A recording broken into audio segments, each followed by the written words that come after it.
listening. Uh, Thank you. Um, okay. So devotional service can be in three different modes. This is explained at the conclusion of the third canto of the Bhagavatam.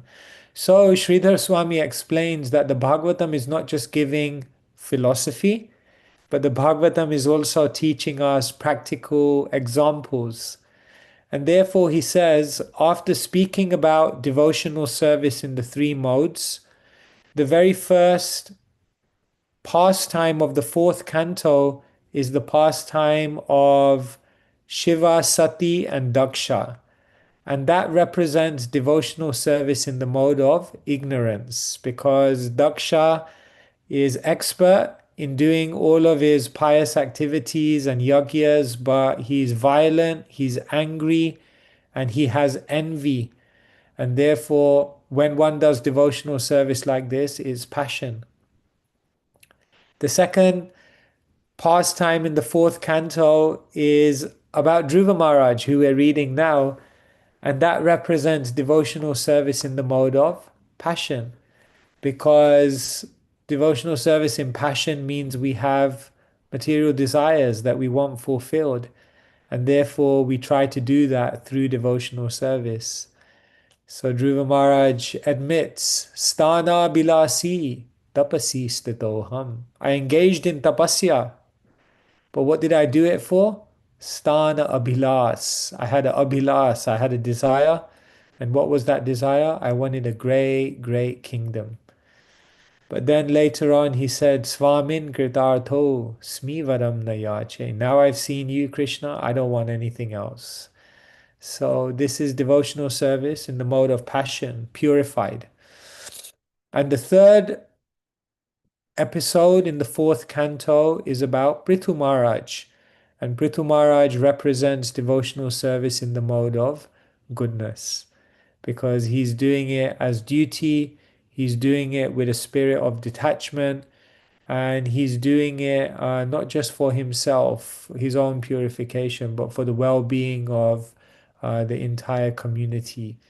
And so these are different examples. So now we're reading about Dhruva Maharaj, who's someone who begun, we could say in one sense, in the mode of passion, wanting something, but then got purified. So today we're reading from text number 29.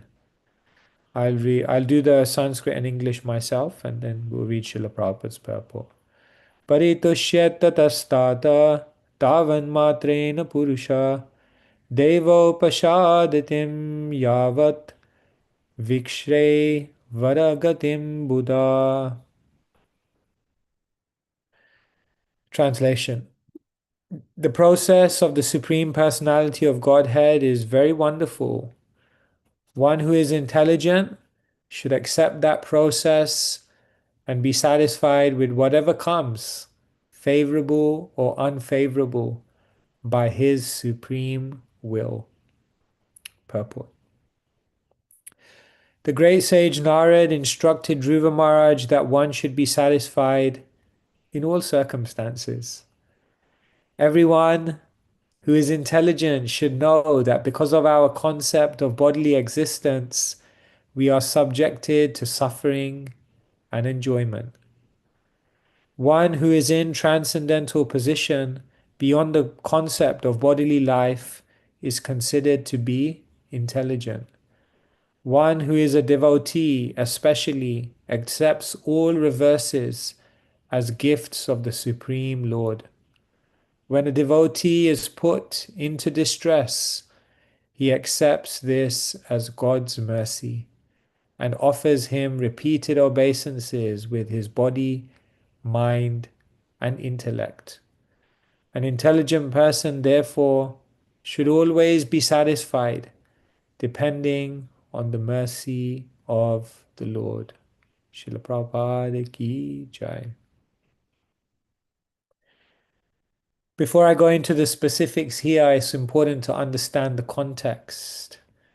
Dhruva Maharaj was offended, and therefore Dhruva Maharaj wanted to gain revenge in one sense. Therefore, Dhruva Maharaj left the palace, a small boy, very, very young. He said, I'm going to leave the palace now and I'm going to go. I'm going to go to find Vishnu. I'm going to go to find the Supreme Lord. And when I find him, I'm going to ask him for something that will make me bigger and more powerful than any of you. And therefore, Dhruva Maharaj left the palace with this burning desire to show that he could be better. On the journey, he meets Narada Muni. And now we're listening to the conversation between Narada Muni and Dhruva Maharaj. And Narada Muni is telling him, why are you so affected by all of this? Just go back to the forest. Just go back to the palace. Why are you trying to do this? You won't be able to do this. Why do you think that, you'll be safe in the forest? Don't you know it's such a dangerous place? And in this way, Narada Muni is putting forward many, many arguments to convince Dhruva Maharaj that he should just turn back and go back, that he's doing the wrong thing. Dhruva Maharaj has Kshatriya blood. You see, like in the congregation, sometimes you find people who have different natures. So there are some devotees, they're very detached. If something goes wrong, they say, okay, it's all right, no problem. Or if someone accuses them of something, okay, no problem, it's okay. But some devotees need justice. They need to make sure that if something was wrong, that it's corrected. It doesn't matter. It's a principle. It must be. So we all have different natures. And so Dhruva Maharaj has a different nature. And he says that, no, I'm not just going to go back. I need to address this. I need to show them. And therefore, Narada Muni sees that he is adamant. And therefore, Narada Muni gives him a sadhana. He tells him, go to Madhuvan. Madhuvan means the forest of honey. So in Braja, there are many forests, and one of the forests is Madhuvan. And forests of Braj are all very, very sweet, like Madhu. But it's explained that if you want to taste the sweetness of Vraj, the sweetness of the forests of Vraj, then first you have to do the discipline like Dhruva Maharaj. And so Narad Muni tells him, go to Madhuvan and you have to do extreme focused meditation on the mantra Om Namo Bhagavate Vasudevaya. And therefore Dhruva Maharaj goes to Madhuvan and he begins doing his tapasya in Madhuvan. And it's explained that in the first month, he's only doing fruits and berries for once every 3 days. Isn't it? Like now, many devotees are doing Bhishma Panchaka. So then what they do is they have fruits for 5 days, as many fruits as you like for 5 days. Now you have to understand, Dhruva Maharaj is having fruits only once every 3 days. Once every 3 days.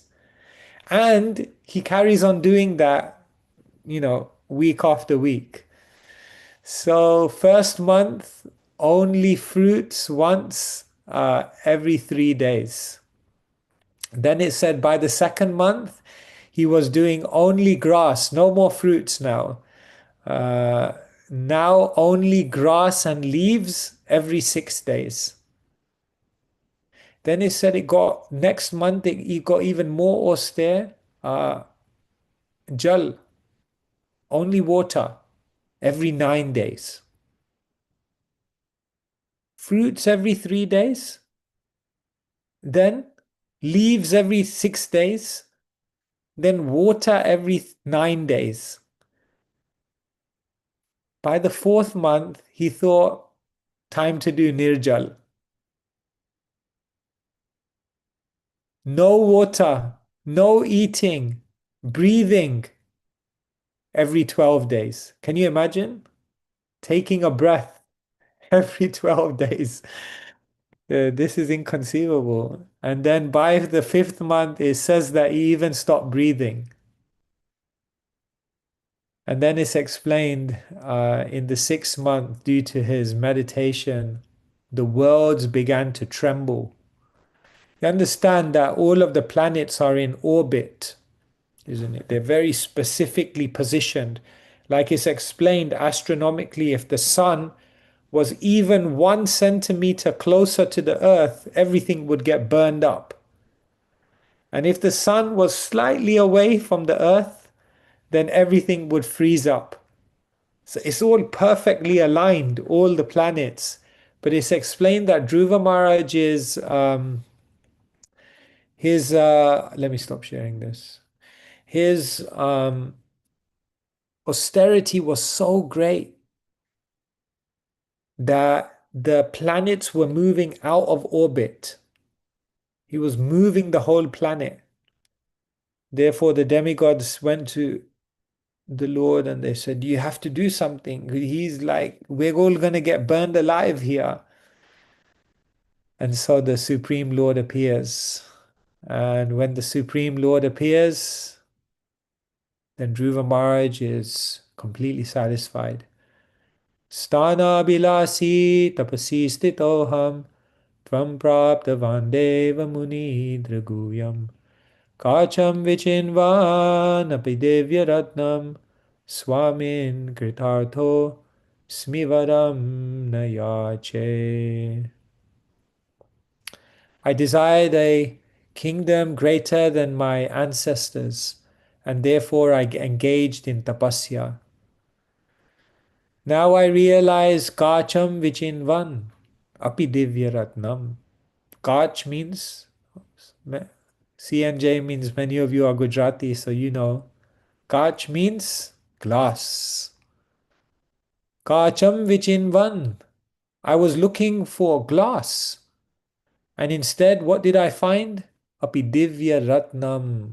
Divya Ratna means a transcendental jewel. So material desire is explained to be like broken glass. Any material thing that you try to pursue is like broken glass. Why? Broken glass is, number one, completely useless. You can't do anything with it. Other things that are broken, you can do something with it.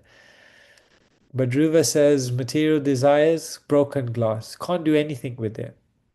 And the second quality of broken glass, very dangerous. If someone would break a window, then immediately you would tell everyone, stay away, stay away. Very dangerous.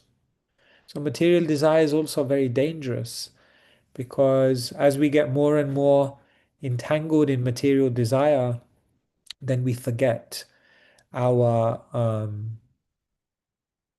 real swartha gatim. What's our real self benefit? What's a real benefit?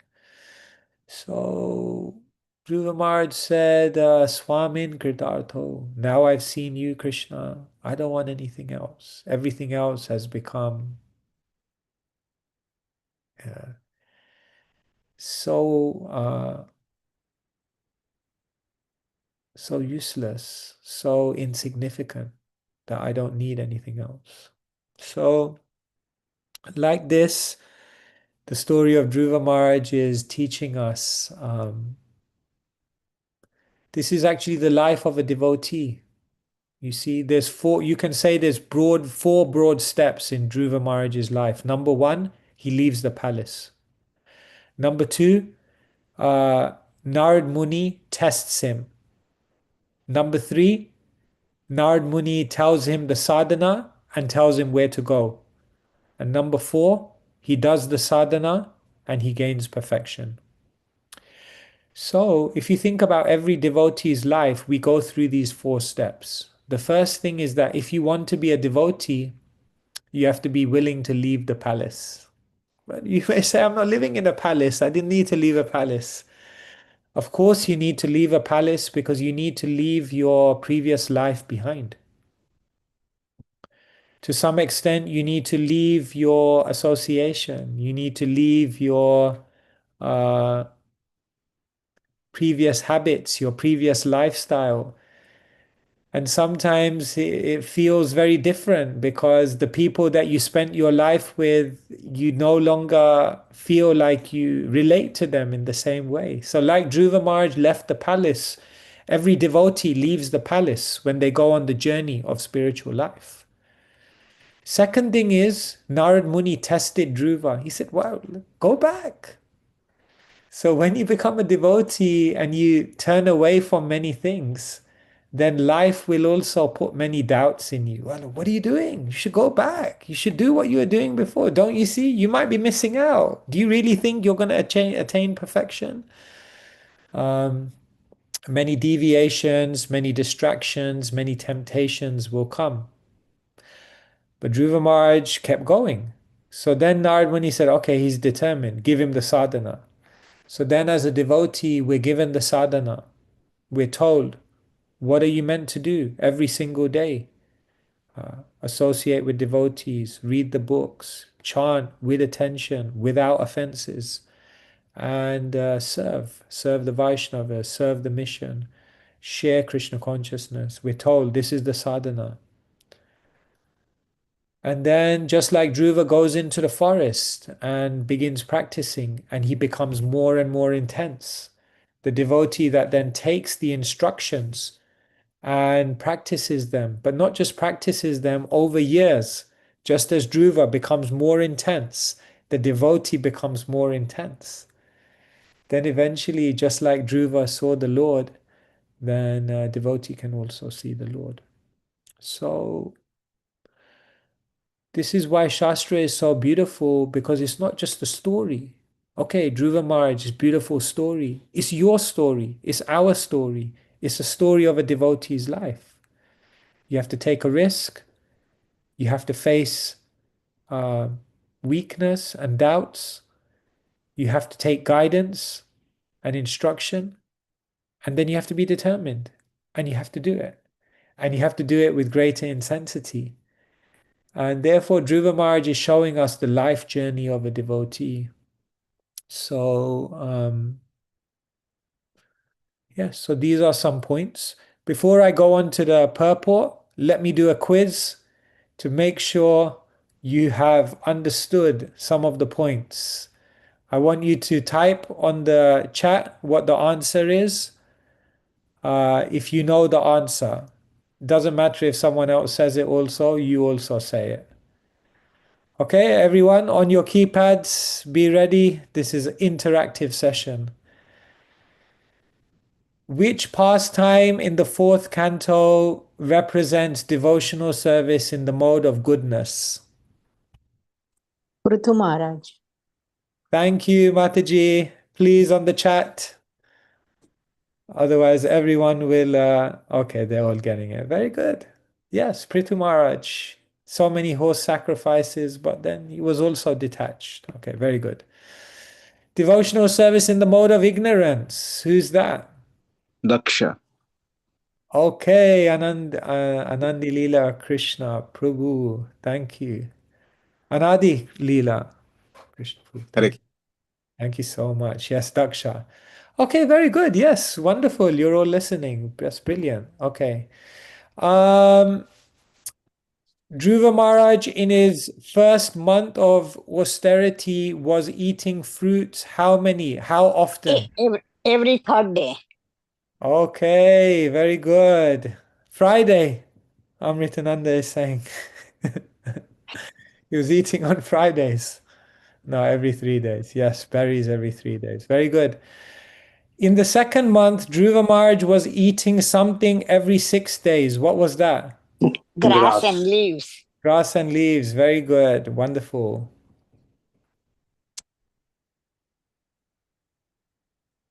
By the fourth month, what kind of fast was Dhruva Maharaj doing? No water. No water. Air. Was it no water? No. First month is berries every 3 days. Second month is leaves every 6 days. Third month is water 9 days. every 9 days. And fourth month is Breathe. Means Breathing every 12 days. Breathing every 12 days. Breathing every 12 days. Very good. Eventually, he saw Vishnu, and when he saw Vishnu, he was satisfied, and he compared material desires to broken glass. What is the Sanskrit word for glass? Kach. Kach. Very good. Kacham, yes. And what is the Sanskrit for transcendental jewel? Divya. Divya? What Divya Mani? else? Divya Divya means Ratnam. transcendental. Yeah, transcendental Ratna. Divya Ratna. Money is also a jewel, but Divya Apusha.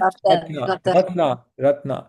Yeah, these are all Bhushan, money, these are all words for jewel, but in this context, Ratnam. Okay. What are the two reasons that material desire is compared to broken glass? Why are they the same?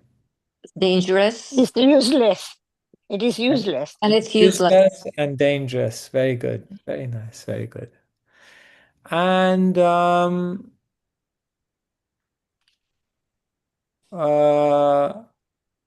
okay, now I think you got it. Very good. No more questions for now. Okay. How long do we go till? Do you normally go till 7:30 or 7 o'clock. 7 o'clock? Okay. So we have 3 minutes. If anyone has any final questions you'd like to ask. Hare Krishna Maharaj, please accept my humble obeisances. All glories to Srila Prabhupada.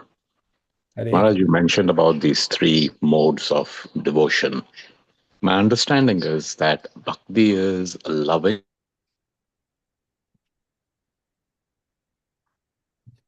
Sorry, Amritananda Prabhu, we lost you. The moment you said loving, you stopped. Purpose and the benefit is for Krishna, then it is spiritual bhakti. If it Mm. is for I, me, myself, then it is material. Yes. So I'm trying to understand, Maharaj, how is it that Daksha and even Dhruva and Prithu Maharaj, how would that be considered a spiritual act, devotion? Because their intent wasn't Krishna. Thank you so much. See, devotional service is pure. Devotional service is never contaminated. When we say devotional service is in the modes, then it means the practitioner is covered by the modes. Devotional service is pure, just like the holy name is pure. Purna, Shuddha, Nityamuktam, Bhinatvan Nama Nami. No, you can't contaminate the holy name, but you can chant the holy name in ignorance. It does happen on occasion that devotees may be going into yoga nidra when doing their japa, which may not be the best way in which to chant.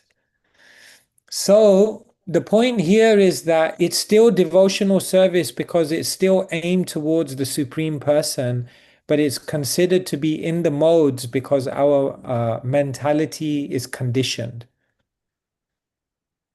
So, pure devotional service, you know the definition. Who in the call knows the definition of pure devotional service? अन्याभिलाषिता शून्यं ज्ञानकर्माध्ययनावृत्तिमनुकूलेन स कृष्णानुशीलनं भक्तिर् Thank you very much. Yes. And who knows another verse? So that verse, many of you know, that is from Bhakti Rasamrita Sindhu, that basically pure devotional service is Anya Bhilashita. And Jadvaita Maharaj quoted another verse, the first verse he quoted in the class yesterday.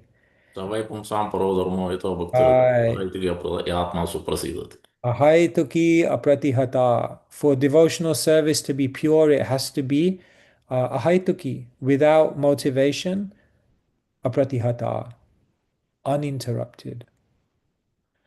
So this is pure. So yes, devotional service is always pure, but we may be covered by the modes. That's the point. Okay? Thank you, Maharaj. Hare Thank you, Krishna. Maharaj.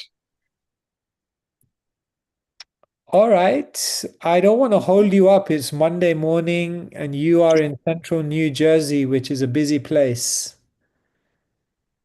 So do we end here or does someone want to ask something?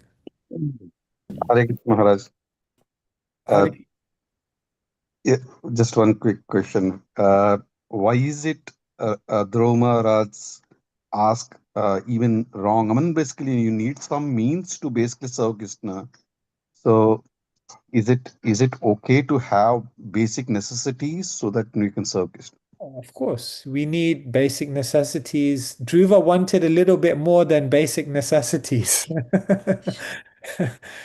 Dhruva wanted a kingdom greater than his, what do we say? Great Grandfather, grandmother. great grandfather, So who is that? Lord Brahma. Brahma. Brahma. Brahma is in charge of the whole thing. So that's pretty ambitious, you know. I mean, that's not just like Krishna, I need to make ends meet. Can you give me a kingdom greater than Brahma? So yes, we need something, you know. Ishavashyam idam sarvam. Jagat jagat. Then Tena tyaktam Yatena gajvita. punjita magrida akashasvidhanam. Yeah, you need something. Take your quota, no problem. And don't try to take someone else's quota. That we did. Did you know in the world today, 1% of the population own 99% of the wealth? Think about that for a second. 1% of the population, probably less, own 99% of the wealth. That's how much of a gap there is. So we live in. Gandhi said the world has enough for every man's need, but not for every man's greed. So yes, so we can ask Krishna for basic things. And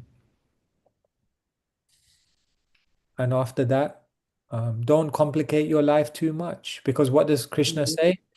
Bhogeshwarya prashaktanam taya parita chetasham vyavasayatmika buddhi samado nuvidhiyate.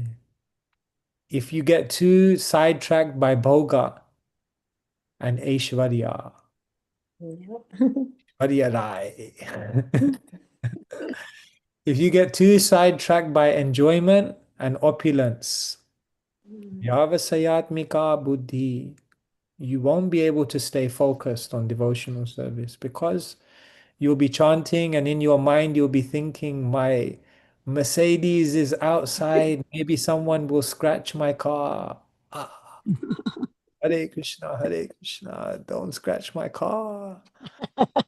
Then you'll become too sidetracked. So you have to keep life simple. Therefore, Prabhupada said, simple living, I I think. thinking. Otherwise, simply living, hardly thinking. So we have to be careful. So you have to keep it simple as much as possible. All right.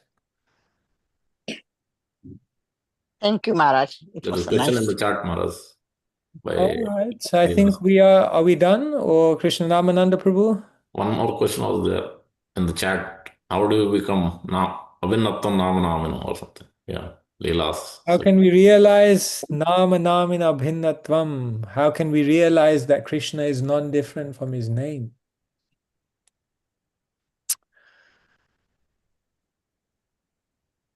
The holy name, the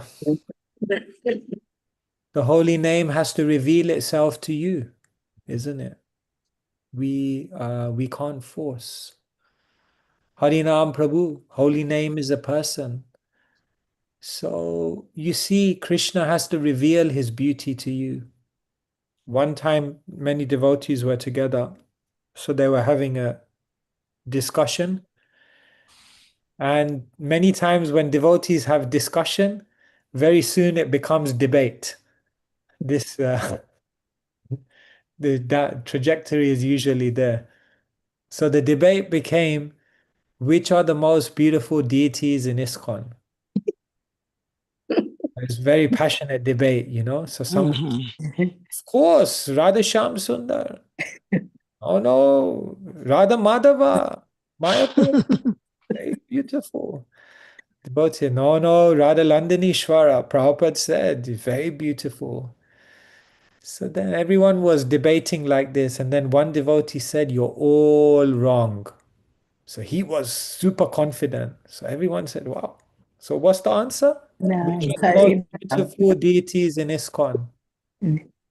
Who knows the answer? Served with love and devotion. The deities that you serve with love and devotion, because you cannot see. What did Maharaj explain yesterday? Can you see Krishna? Yeah. Can't see Krishna. Krishna moves if he sees you. You. So Krishna has to reveal his beauty. Therefore, the holy name has to reveal his beauty. So if you say, how can we realize? We don't realize. The only thing we realize is that Krishna has to empower me to realize. And that means you have to please the holy name. So Mataji, one thing is you have to chant with attention. But the other thing is you have to serve the name. Because the name wants to go everywhere. The name wants to go to every town and village. The name wants to enter every single person's heart. And if you carry the name, like Prabhupada carried the name, then Put it on. by serving the name Raman. will reveal itself to you. Therefore, Prabhupada, in his poem, he said, Bhakti nahi, Bedi nahi, Khub naam daro. I don't have devotion. I don't have any knowledge, but I have strong faith in the holy name of Krishna. So when you wake up in the morning and you look in the mirror and you say, Bhakti nahi, no devotion. Bedi nahi, I don't have knowledge. I quote so many shlokas, I have no knowledge, no realization. But if you can say, Naam, I have faith. From the name, everything will come. Then that faith, Krishna will reveal himself. So Dhruva had faith in the name. Om Namo Bhagavan. Yeah, had faith.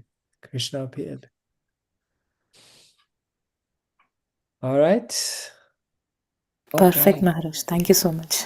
Thank you so All much, right. Maharaj. Thank you, Well, Maharaj. thank you, everyone. I know it's Monday morning. You must be busy, but you all logged on, so I appreciate that very much. And wherever you may be, we wish you a wonderful week ahead.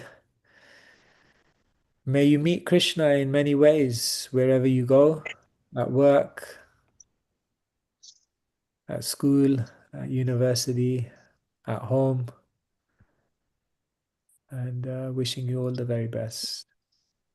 Grantharam Srimad Thank you. Thank Thank you you, so much, Maharaj. Maharaj. It's Thank you, wonderful Maharaj. starting of Thank you so our much, day. Maharaj. Maharaj. Hare Krishna, Thank Hare you. Maharaj. Krishna. Hare Krishna. Thank Hare you. Krishna. Wish everybody a safe and Krishna conscious day and week ahead, and we'd like to offer our prayers to the Supreme Lord by chanting Hare Krishna, Hare Hare Krishna, Krishna, Krishna Hare Krishna Krishna, Hare Krishna, Krishna, Hare, Krishna, Hare Hare Hare, Hare. Hare Hare Rama, Ram, Hare Hare Rama, Ram, Rama Ram Rama, Ram, Hare Hare, Ram Hare Hare Krishna, Hare, Hare Hare Krishna, Hare Krishna Krishna, Krishna, Hare Krishna Hare, Krishna, Hare Hare, Hare Hare Rama, Hare Ram, Rama, Hare Rama Ram, Rama, Hare Hare, Hare Krishna, Hare Hare Krishna, Krishna, Krishna Krishna Krishna, Krishna, Hare Hare Krishna Ram, Hare Hare Hare, Ram, Ram Hare Rama Ram, Rama, Rama, Hare Hare Hare Hare. Rama, Rama, Hare Rama Hare. Rama, Hare Jena Hare. Shingo, Jena Shingo, Jai Jena Jena Singha, Shingo, Jena Singha, Prahlad, Jai Jena Prahlad, Singha, Padma Prahlad, Pukla Jai Padmapangam, Padma Ugravira Padma Mahavishnu, Prinam, Jalantam Savadvam Prabhupada, Prabhupada, Nrsimham Bhishana Krishna Bhattacharya Singha, Vijana Bhajam Bhajana, Bhava. Nityam Nrsimha Nityam Bhagwan ki jai. Namammyaham. Ki Jai. Jai. Maharaja ki jai. Jai. Offer our humble obeisances to all the Samul Vaishnavas.